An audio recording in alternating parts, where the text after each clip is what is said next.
மத்திய பிரதேச மாநிலம் போபால் சிறையிலிருந்து தப்பிச் சென்ற பயங்கரவாதிகள் 8 பேரை போலீசார் என்கவுண்டரில் சுட்டுக் கொன்றார்கள். அதன் வீடியோ காட்சிகள் தான் தற்போது வெளியாகியிருக்கின்றன. போபால் அருகே என்கேடி என்கிற கிராமத்தில் இவர்கள் பதுங்கியிருந்த போது போலீசார் என்கவுண்டர் நடத்தி கொண்டிருக்கிறார்கள். முன்னதாக போபால் சிறையிலிருந்து நள்ளிரவில் 8 கைதிகளும் தப்பிச் சென்றிருக்கிறார்கள். அதன் பிறகு அவர்கள் என்கவுண்டர் செய்யப்படும் அந்த வீடியோ காட்சிகள் தான் தற்போது வெளியாகியிருக்கின்றன.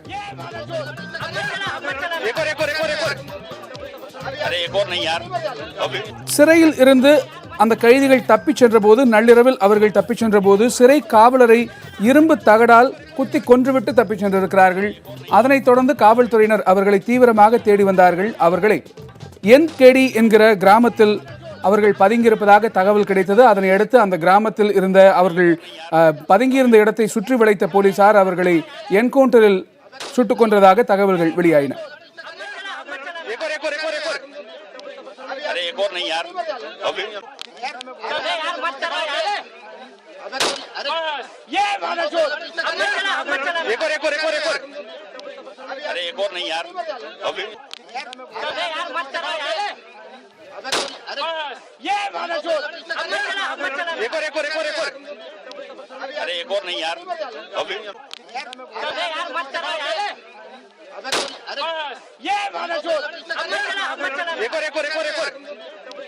अरे एक और नहीं यार अभी यार मत करो यार சிமி இயக்குனர் சுட்டுக் கொல்லப்பட்ட இந்த வீடியோ காட்சிகள் வெளியானது பற்றிய பல்வேறு தகவல்களை நம்மோடு பகிர்ந்து கொள்வதற்காக டெல்லியிலிருந்து செய்தியாளர் கணபதி இணைந்திருக்கிறார். அவரிடம் பேசலாம். கணபதி, மத்திய பிரதேச மாநிலம் சன்கேடி கிராமத்தில் நடந்திருக்கின்ற இந்த என்கவுண்டரின் வீடியோ காட்சிகளானது இது அதிகாரப்பூர்வமாக வெளியிடப்பட்டதா அல்லது இது எப்படி வெளியானது? இதன் நம்பகத்தன்மை பற்றி சொல்லுங்கள். நிச்சயமாக இது அதிகாரப்பூர்வமாக வெளியிடப்பட்டது கிடையாது.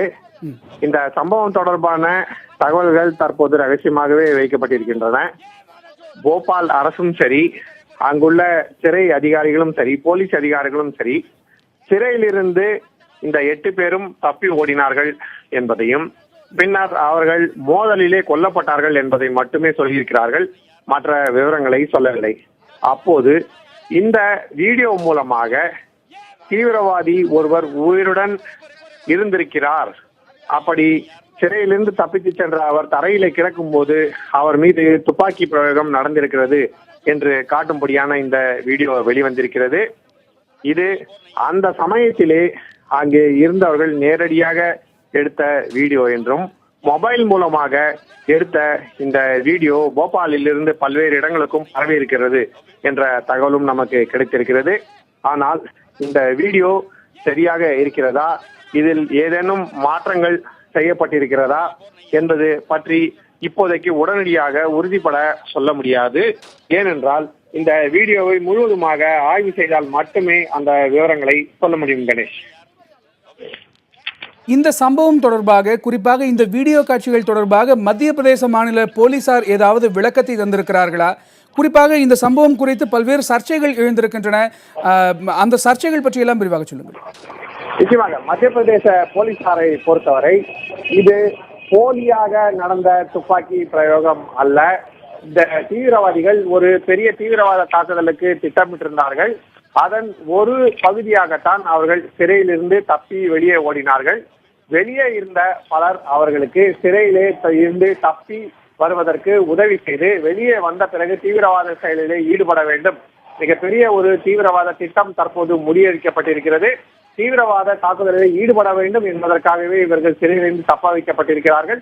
அதன் பிறகு இவர்களுக்கு ஆயுதங்களும் கொடுக்கப்பட்டிருக்கிறது என்று காவல்துறையை சேர்ந்தவர்கள் சொல்கிறார்கள்.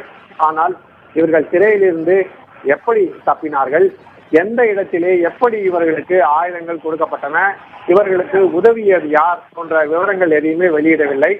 இந்த 8 பேர் சிறையிலிருந்து தப்பினார்கள் என்றால் அந்த 8 பேர் மட்டுமே இந்த என்கவுண்டரிலே கொல்லப்பட்டிருக்கிறார்கள். இந்த என்கவுண்டர் பற்றிய முதல் தகவல் வந்த போதே 8 பேரும் இறந்து விட்டதாக தான் தகவல் வந்தது.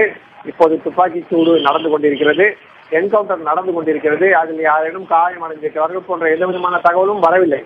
நேரடியாக முதல் கட்டமாக வந்த தகவலிலேயே சுற்றி வளைக்கப்பட்டு இவர்கள் அனைவரும் சுட்டுக் கொல்லப்பட்டதாக தான் தகவல் வந்திருக்கிறது. இவர்களை போலீசார் முதல் கட்டமாக கைது செய்யத்தான் முயற்சி எடுத்திருக்க வேண்டும். கைது செய்ய முடியவில்லை. இவர்கள் எதிர்த்தாக்குதல் நடத்துகிறார்கள் என்றால் மட்டுமே துப்பாக்கிச் சூட்டிலே அவர்களை கொண்டு இருக்க வேண்டும். ஆனால் அப்படி உண்மையாகவே நடந்ததா என்பது கேள்விக்குறியாக இருக்கிறது. ஏனென்றால் ஒட்டுமொத்தமாக 8 பேருமே சிறையிலிருந்து தப்பி ஒன்றாக சென்றிருக்கிறார்கள். பின்னர் இந்த என்கவுண்டர் நடந்த இடத்திலே, அதாவது போலீசாருடன் துப்பாக்கி மோதல் நடந்ததாக சொல்லப்படும் இந்த இடத்திலே 8 பேருமே ஒன்றாக இறந்து கிடந்திருக்கிறார்கள். ஆகவே இது உண்மையாகவே நடந்ததா அல்லது இதில் வேறு ஏதேனும் மர்மம் இருக்கக்கூடுமா? ஒருவேளை அங்கே கிடைத்த ஆயுதங்கள் போன்றவை போலீசாரே அங்கே அந்த இடத்தில் கொண்டு சென்று வைத்ததா? இவர்களை கைது செய்யாமல் போலீசாரை சுட்டுக் கொண்டு விட்டார்களா என்று பல்வேறு கேள்விகள் எழுந்திருக்கின்றன. இந்த வீடியோ மூலமாக அந்த கேள்விகளுக்கு மிகவும் அதிகமாக பலன் கிடைத்திருக்கிறது. இந்த வீடியோவில் இருந்த 8 பேரிலே 2 பேர் சென்னை குண்டுவெடிப்பு சம்பவத்திலே சம்பந்தப்பட்டிருப்பது உங்களுக்கு ஏற்கனவே நன்றாக தெரியும். அந்த வழக்கு பற்றியும் தமிழக போலீஸ் விசாரணை செய்ய வேண்டிய சூழ்நிலை இருந்தது. ஆனால் இப்போது இந்த என்கவுண்டரிலே அந்த 8 பேரில் இந்த 2 பேரும் சேர்ந்து இறந்து விட்டதால் சென்னையிலே அங்க வெடிகுண்டு வெடித்த விவரத்திலே யார் அதற்கு காரணம் போன்ற விஷயங்கள் எல்லாம் தற்போது மர்மமாகவே இருக்கக்கூடிய சூழ்நிலை ஏற்பட்டிருக்கிறது. அந்த 2 கைதிகளும் இந்த இறந்து போன 8 பேரிலே அடக்கம் என்பது குறிப்பிடத்தக்கது. கணேஷ்.